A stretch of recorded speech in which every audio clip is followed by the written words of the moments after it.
Assalamualaikum warahmatullahi wabarakatuh. Halo Sobat Digital, perkenalkan namaku Muhammad Raditya Ardiaska, selaku moderator dari kelompok 7. Nah, di sini kelompok 7 berkesempatan untuk menjelaskan langkah-langkah konfigurasi NAT. Nah, adapun nama anggota kelompok 7 ada Asya Harani, Inayah, Jonathan, Dari, dan saya Radit. Nah, kita langsung aja ya ke langkah-langkahnya. Halo semuanya, saya Asya Harani Yuliana Pratiwi. Di sini saya akan menjelaskan tentang langkah-langkah konfigurasi NAT.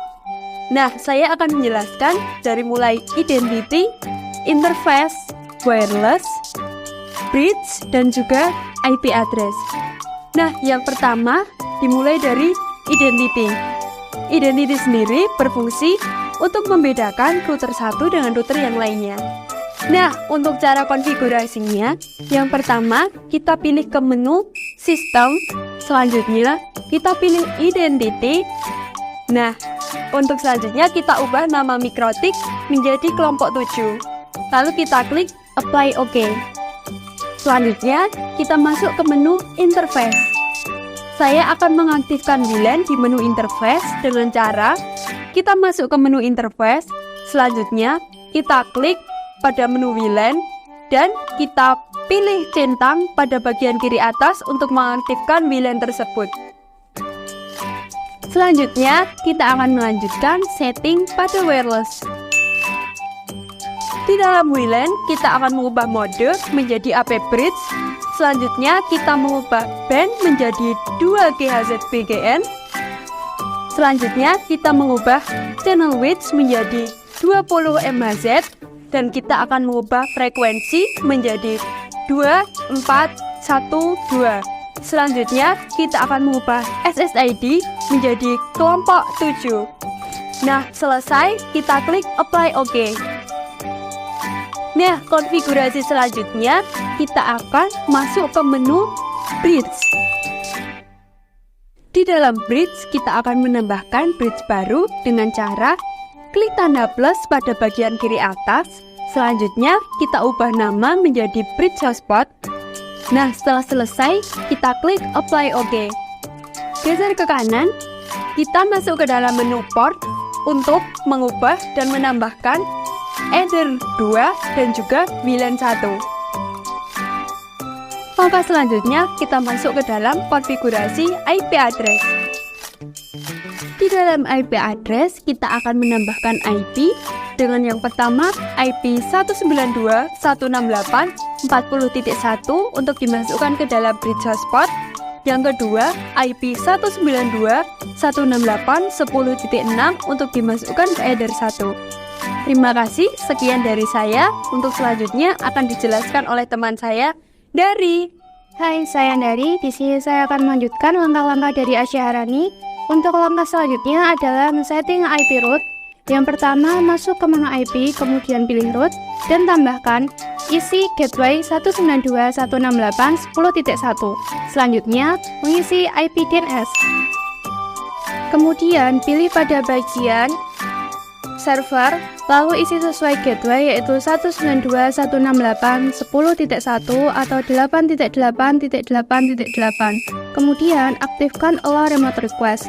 Alasan mengapa kita harus mengaktifkan allow remote request? Karena allow remote request digunakan untuk mengaktifkan. Jadi router Mikrotik ini selain sebagai router juga bisa berfungsi sebagai DNS server sederhana. Untuk langkah selanjutnya yaitu masuk ke menu IP firewall. Kemudian pada menu NAT, pilih tab General. Kemudian ubah chain menjadi search NAT, kemudian out interface menjadi Ether 1, kemudian action ubah ke masquerade. kemudian apply dan OK. Untuk langkah selanjutnya adalah masuk ke menu IP hotspot.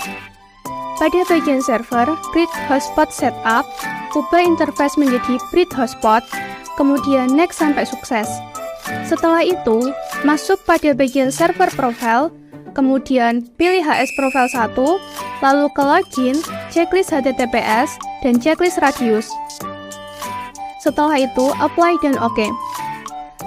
Kemudian, masuk pada bagian user profile dan tambahkan ubah nama menjadi kelompok 7 dan share user menjadi 10 dan write menjadi 1 MB, kemudian klik apply dan OK. Sekian dari saya, terima kasih.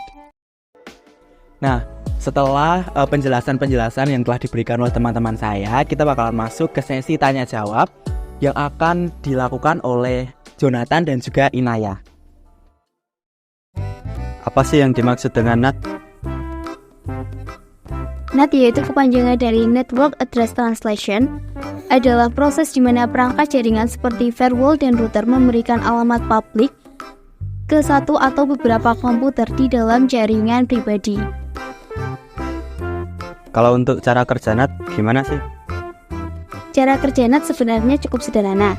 Yang pertama, NAT akan menerima permintaan dari klien yang ditujukan ke suatu website, server remote, atau jaringan lainnya di internet. Yang kedua, NAT akan catat alamat IP klien tersebut dan menyimpannya ke dalam address translation table. Yang ketiga, NAT akan mengubah alamat IP pribadi yang ada di paket ke nomor IP publik.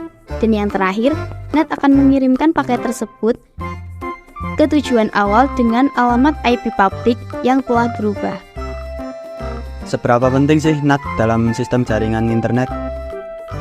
NAT sangatlah penting dalam sistem jaringan internet, yaitu untuk menyediakan konektivitas yang aman dan terukur. Ada beberapa alasan mengapa NAT itu penting. Yang pertama, kurangnya alamat IP publik. Dengan adanya NAT, dapat memiliki banyak perangkat terhubung ke internet dengan hanya satu alamat IP publik. Yang kedua, mengurangi duplikat IP. NAT dapat mengurangi adanya duplikasi IP address pada jaringan sehingga terhindar dari IP konflik. Yang ketiga, keamanan jaringan. NAT berfungsi sebagai firewall dan mengurangi akses dari luar ke jaringan lokal. Yang keempat, menghemat biaya. Dengan menggunakan NAT, tidak perlu membeli banyak alamat IP publik untuk setiap perangkat di jaringan. Dan yang terakhir, menghemat penggunaan IP. NAT bisa menghemat IP yang diberikan oleh ISP. Apa sih perbedaan dari PAT, Dynamic NAT, dan Static NAT?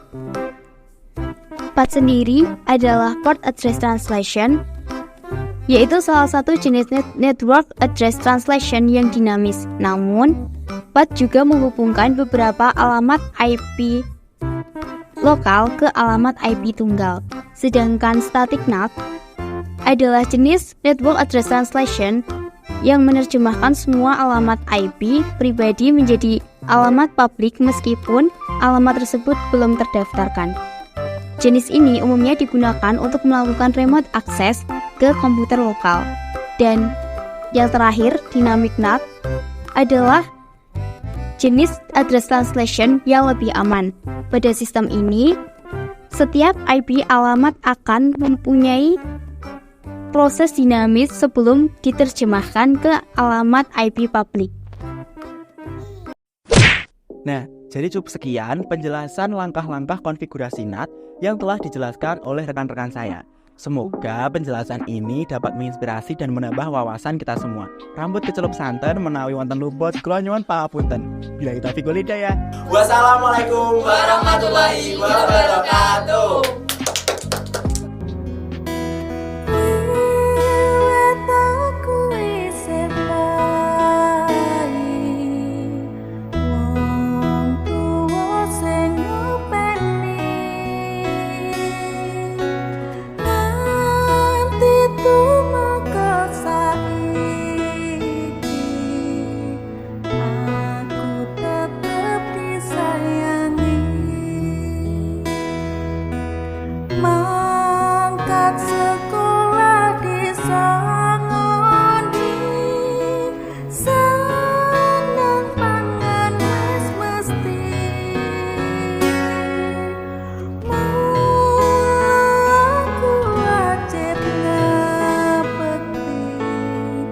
Nah,